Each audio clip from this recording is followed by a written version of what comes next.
current American administration and India will totally support Sheikh Hasina's coming back to Bangladesh. এবং এইটার কোন স্টাইলে করবে, বিকজ আপনাকে একটা কথা পান্না আমি রিমাইন্ড করে দিই, একজন বর্তমান administration everything that Biden has done তার বিরুদ্ধে আছে, ঠিক আছে? বিকজ ওনাকে সরানোর এই প্রোগ্রামটা আগের থেকেই করা হয়েছে, 4-5 বছরে এই প্রোগ্রামটা তখন খুব বেশি জোরালো হয়েছে এবং পাবলিকলি এই জিনিসগুলি বলেছে। আমেরিকান তো ডাইরেক্টলি শেখ হাসিনাকে এখানে আনার কথা বলছে না। American will support and see Bangladesh through the prism of India.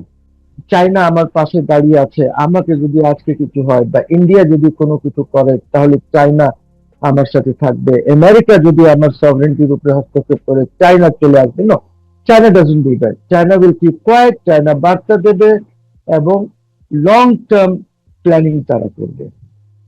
সেই প্ল্যানিংটা কি? যেমন যুক্তরাষ্ট্রের সঙ্গে যে চুক্তিটি বাণিজ্য চুক্তি এবং সেই বাণিজ্য চুক্তির বিষয়ে আপনি কথা বলছেন, অনেকেই আমরা কথা বলছি যে এবং ভারতের সাথে যে একটা টানাপোড়েন এবং তিস্তা প্রকল্পে অর্থায়নের চেষ্টা, সবকিছু মিলিয়ে এখন আন্তর্জাতিক ভূ রাজনৈতিক জায়গা থেকে বাংলাদেশ কতটা চ্যালেঞ্জের জায়গায় আছে এবং চীন সফরের মধ্য দিয়ে আমাদের অর্জন আসলে কতটুকু?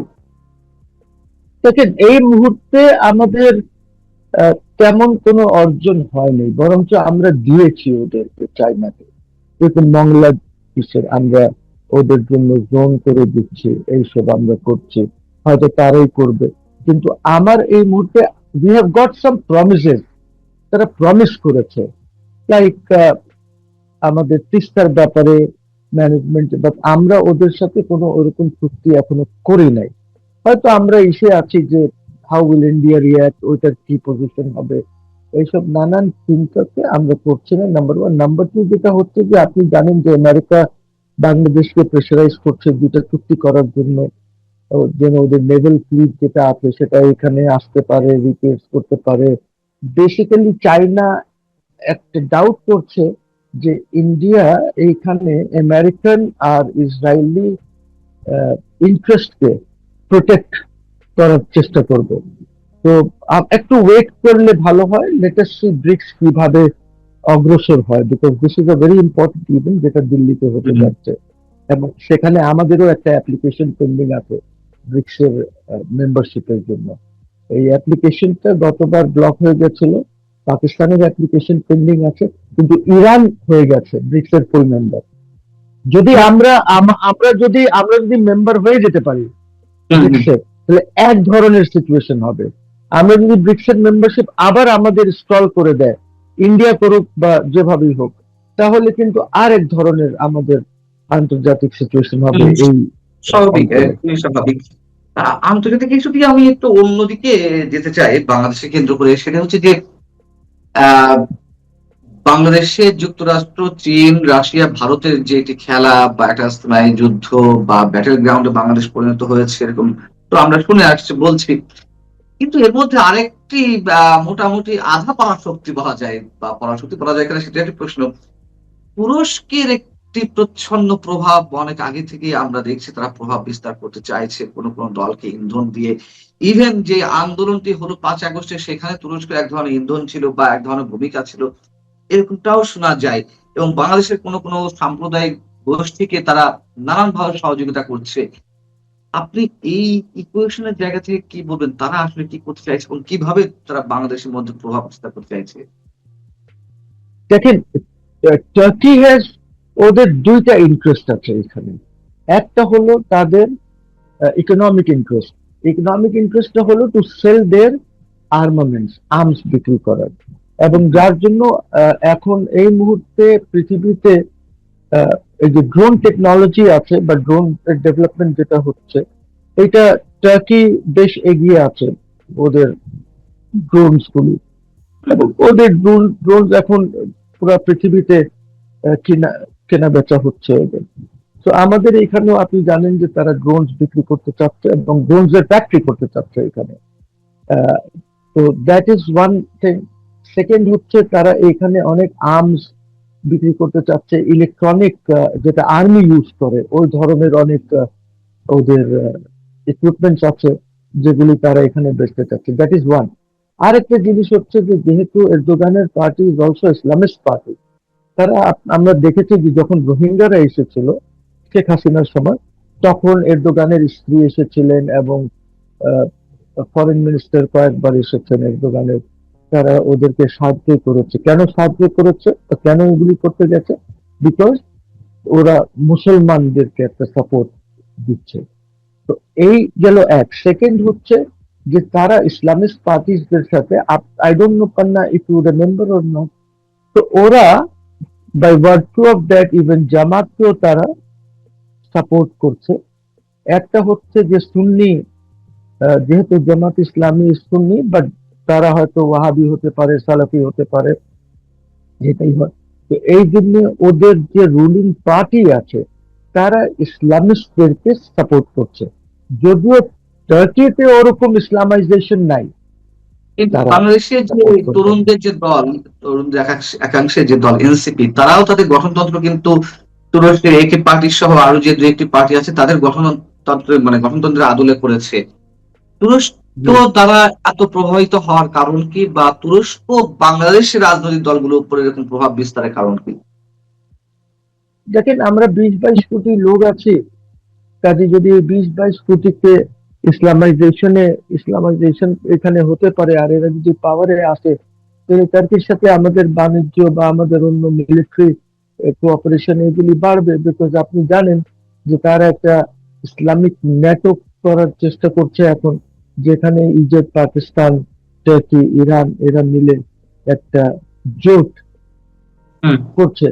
তো এই এই জোটের মধ্যে হয়তো তারা এট সাম স্টেজ বাংলাদেশকে চাইবে। ইউসি বিকজ জিও পলিটিক্স এত চেঞ্জ হয়ে গেছে না, তার না ইউসি নাও সৌদি আরেবিয়া, তো যাই হোক, এদেরকে তো সরিয়ে দিচ্ছে। এই যে বেসিস গুলি তো এখানে আমেরিকান যেভাবে থাকবে না আর, because this basis will be shifted to Israel আর অন্য জায়গায় চলে যাবে। এদের যে ম্যান পাওয়ার আর এদের যে ইকুইপমেন্ট আছে, এইখানে এখন পাকিস্তানের সাথে একটা কথা সৌদি আরব বলছে যে আমাদের 80,000 সোলজার্স তোমরা দাও এখানে, আমাদের এইখানে সৌদি আরেবিয়ায় ট্রেন সোলজার্স দাও। তো Pakistan has about 8,000 odd soldiers এখন আছে, এইটাকে তারা রেস করতে চাচ্ছে আপ টু 80,000। তার মানে ইউসি পাকিস্তানের যে ম্যান পাওয়ার আছে, এই যে সোলজার্স গুলি ক্রিয়েট করা বা এই যে ট্রেনিং দিয়ে এত এত ইয়ে ক্রিয়েট করা, এটা তো ইউ ক্যান আন্ডারস্ট্যান্ড যে ওদের একটা এক্সপোর্টও হবে, দিল গেট গুড স্যালারিজ এবং।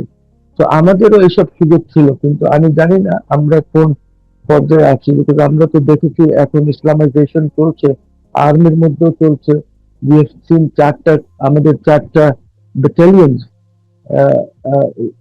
ইসের এই যে একাডেমি আছে, সেখানে হুম, হুম। ওদের নামকরণ করা হয়েছে আহ, চার খলিফার নামে এক উসমান, একটা আবু বকর, ব্যাটালিয়ন। হুম। চারটা খলিফার নাম দিয়ে নামকরণ করা হয়েছে। This all goes to show that Islamisation এইখানে আস্তে আস্তে তাদের যে শিকড়টা আছে সেটা মজবুত হচ্ছে। এইসব হয়েছে কিন্তু ইউনুসের হিসেবে, which is continuing। এই জন্য আমি বারবার বলি that ইউনুসের policy should be discontinued immediately। এবং I will also tell you this, আন্তর্জাতিক ভাবে কিন্তু এইটাও আলাপ চলছে এখন যে ইসলামাইজেশনের এই অবস্থা হয়েছে যে এখন আর্মি চিফেরও দাঁড়িয়ে আসে, আমাদের আর্মি চিফের, যেটা কোনো সময় ছিল না। এই দিস ইজ, এটা কিন্তু স্ট্র্যাটেজিক থিঙ্কিং এর মধ্যে কিন্তু এই আলোচনা কিন্তু হচ্ছে এখন। সো ইউ সি, সবকিছুর কিন্তু একটা একটা ইসের মধ্যে চলে যায়, ইভেন দাড়ি, চেহারা, সুরত সবকিছু কিন্তু মার্ক করা হয়। এখন এটাও চলছে। এখন সে বাচ্চারা গেছে হজ করতে, হজ টজ করে এসেছে, একটা দাড়ি রেখেছে, what is the wrong? But আর তারপরে আসার পরে এই যখন এই ব্যাটালিয়ন গুলি নেম করে ফেলেছে 4টা খলিফার উপরে, তখন আবার এইসব কথাবার্তা শুরু হয়ে গেছে। শুধু সেটি নয়, কি আমাদের হচ্ছে শিক্ষা অনির্বাণও নিভিয়ে ফেলা হয়েছে। তাদের ওইটাও যুক্তি নিভিয়ে, দেওয়া রাইট রাইট। হয়েছে যে গ্যাস সাশ্রয়ের জন্য এটি করা হয়েছে, মৃত্যুব্যয়িতের জায়গা থেকে। ঠিক আছে, মনে হয় যে আসলে এটি কোনো ভিত্তি আছে? যে গ্যাস কতটুকু আর গ্যাস পূর্বে? না না, এইটা ভিত্তিহীন কথা, এইটা ফালতু, এইটা এইটা বন্ধ করা হয়েছে। And this government is quite, I don't know why, ওরা কেন এত চুপ আছে। জি। আন্তর্জাতিক যে সমীকরণ চলছে এবং বাংলাদেশে আহ, সবকিছু যদি এখন ইসলামাইজেশনের দিকে যায়, শেখ হাসিনা যে খুব বোল্ডলি বলছেন তিনি এই দেশে মানে দেশে এই বছরের মধ্যে ফিরে আসবেন, আসলে কি আন্তর্জাতিক সমীকরণ সেটিকে সমর্থন করে, মানে তার এই বক্তব্যের সপক্ষে অবস্থান আমার নাই কিনা? আমার আমার যতটুকু ধারণা যে current American administration and India will totally support Sheikh Hasina's coming back to Bangladesh. এবং এইটার কোন স্টাইলে করবে, বিকজ আপনাকে একটা কথা পান্না আমি রিমাইন্ড করে দিই, একজন আমেরিকান ইভেন যখন আইসিটি 2009-তে যখন ওখানে এটা ট্রাইব্যুনালটা ক্রিয়েট করা হলো এবং জামাত লিডারদেরকে ট্রাই করা হলো, I forget the name, ambassador কি নাম ছিল, উনি বারবার এসেছেন এইখানে এবং এসে গভর্নমেন্টকে, তৎকালীন গভর্নমেন্টকে বলেছেন যে আপনারা এটা যেটা করছেন এটা ঠিক না, বারবার বলেছেন। দিস ইজ দ্য অ্যাম্বাসেডর, নাম আমি ভুলে গেছি, হয়তো somebody will be able to tell you, বা আমিও হয়তো বের করে নেব অ্যাম্বাসেডরের নাম। তো আমার কথা হচ্ছে যে এইসব ফাইজলামি করে আর এই আইসিটির ফাইজলামি করে এটার তো কোনো লাভ হচ্ছে না, ক্ষতি হচ্ছে, এইটা দেশের ক্ষতি হচ্ছে, এটা জনগণের জন্য খারাপ, আর এইটা যারা আজকে ক্ষমতায় আছেন ওদের জন্য খারাপ। ক্ষমতায় তো আমি যখন বলি ক্ষমতায় I mean both, NCP, Jamaat, BNP, ওরাই তো ক্ষমতায় আছে, আর তো ওদের বাইরে তো কেউ নাই ক্ষমতায়। সো আপনি যে বললেন যে শেখ হাসিনাকে পূর্ণ সমর্থন করছে ভারত এবং যুক্তরাষ্ট্র, ভারতের বিষয়টা হতেই পারে, খুব স্বাভাবিক, কিন্তু আহ, যুক্তরাষ্ট্রের বিষয়টা আমরা কিভাবে মেলাবো যে শেখ হাসিনাকে সমর্থন করছে? বর্তমান যুক্তরাষ্ট্র এই আন্দোলনের প্লট নির্মাণ করেছিল। বর্তমান বর্তমান administration everything that Biden has done তার বিরুদ্ধে আছে, ঠিক আছে, বিকজ ওনাকে সরানোর এই প্রোগ্রামটা আগের থেকেই করা হয়েছে, 4-5 বছরে এই প্রোগ্রামটা তখন খুব বেশি জোরালো হয়েছে এবং পাবলিকলি এই জিনিসগুলি বলেছে। আমেরিকান তো ডাইরেক্টলি শেখ হাসিনাকে এখানে আনার কথা বলছে না, American will support and see Bangladesh through the prism of India, ওরা ওই কথা বলছে যে ইন্ডিয়া যেটা করবে, এই আমরা সাউথ এশিয়াতে আর ডাইরেক্টলি হস্তক্ষেপ করবো না, will go by what India says and what India does. We'll support India. এটা হলো কিন্তু ওদের বটম লাইন। তাহলে তো যুক্তরাষ্ট্র এখান থেকে তার সবকিছু সরিয়ে নিচ্ছে, মানে ইন্ডিয়ার উপরে ভর করে তারা তাদের যে এজেন্ডা সেখান থেকে একেবারে আহ, সরে যাচ্ছে কে সরে যাচ্ছে? যুক্তরাষ্ট্র। না না, যুক্তরাষ্ট্র আমি ইন্ডিয়া থেকে বলিনি, আমি বলেছি ওয়েস্ট এশিয়ার থেকে সরে যাচ্ছে। আচ্ছা, ওয়েস্ট এশিয়াতে তাদের প্রেজেন্স অনেক কমিয়ে দিচ্ছে, এইগুলি সব চলে যাবে, বিকজ ওয়েস্ট এশিয়াতে কাতার এন্ড সৌদি আরেবিয়া এই দুইটা একদম নিশ্চিত এখান থেকে ওদেরকে সরার জন্য নোটিশও দিয়ে দিয়েছে। এবং কতটুকুন সরবে, because Qatar is very important, ওইখানে ওদের সেন্ট্রাল কমান্ডের হেডকোয়ার্টার আছে, they have got a huge, Americans have a huge air force base সেখানে। তো এটা কিভাবে সরবে, আচ্ছা ওইখানে আবার টার্কিরও একটা বেস আছে, ইফ ইউ রিমেম্বার, একটা প্রেজেন্স আছে, ইফ ইউ রিমেম্বার যখন কাতারের সাথে আর সৌদি আরেবিয়ার একটা প্রবলেম হয়ে গেছিল, সিরিয়াস প্রবলেম, এবং সৌদি আরেবিয়া ওদের বর্ডার্স বন্ধ করে দিয়েছিল এবং কোন এয়ারক্রাফট ওদের উপর থেকে, এই জিসিসি কান্ট্রিজ এর উপর থেকে যেতে পারতো না, কাতার এয়ারওয়েজ টেরওয়েজ কেউ, তখন কিন্তু ওদের সাথে দাঁড়িয়েছিল ইরান এন্ড টার্কি, এই দুইজন তখন দাঁড়িয়েছিল ওদের সাথে, এদের খাওয়া টাওয়া যত কিছু সব বন্ধ করে দিয়েছিল Saudi Arabia. So if you remember that, এই জন্য তারা এখন একসাথে হয়ে গেছে এবং they would not like this bases to remain. হয়তো এদের সাথে চুক্তিও হয়ে যাবে, পাকিস্তানেরও ডিফেন্স এগ্রিমেন্ট হয়ে যাবে এদের সাথে, কাতারের সাথে হয়ে যাবে। সেক্ষেত্রে চীনের ভূমিকা কি হবে যে এই অঞ্চলে যুক্তরাষ্ট্র ভারতের উপরে মোটামুটি সবকিছু না হোক, কোনো কোনো ক্ষেত্রে তাদের নির্ভরশীলতা আরো বেশি বাড়িয়ে দেয় এবং ভারতের চাওয়াকেই প্রাধান্য দেয়, সেক্ষেত্রে চীনের খেলাটি কি হবে? না ইউ সি, এটা এত কমপ্লেক্স, স্টেট দেখলে খুব difficult. You see I tell you, যেরকম আমেরিকানসরা কি করেছে, আমেরিকানসরা ইন্ডিয়ার উপরে একটু নারাজ হয়ে কি করেছে, ইন্ডিয়া প্যাসিফিক রিজন বলতো তারা, এটা ছিল আগে এশিয়া প্যাসিফিক। এশিয়া প্যাসিফিক থেকে ওই ট্রাম্প সাহেব এসে বললেন কি যে না, এশিয়া প্যাসিফিকটা এটার নাম হবে ইন্ডো প্যাসিফিক, বিকজ ইন্ডিয়ান ওশনের স্ট্র্যাটেজি নিয়ে আমরা যেহেতু চায়নাকে ওই আটকানোর চেষ্টা করছি, স্ট্রেট অফ মালাক্কা টালাক্কা এখানে ইয়ে করছি, তো যেন ওদের ইয়েটা প্রভাবটা কমে। তো এইটা করতে গিয়ে যেটা হলো যে আপনার হঠাৎ করে দেখা গেল যে এই কিছুদিন আগে, মেবি 15-20 দিন আগে, ওরা বললো যে না, we will not call this Indo Pacific, we will call it Pacific. Right. তো ইন্ডোটা বাদ দিয়ে দিল এই জাস্ট 15-20 দিন আগে।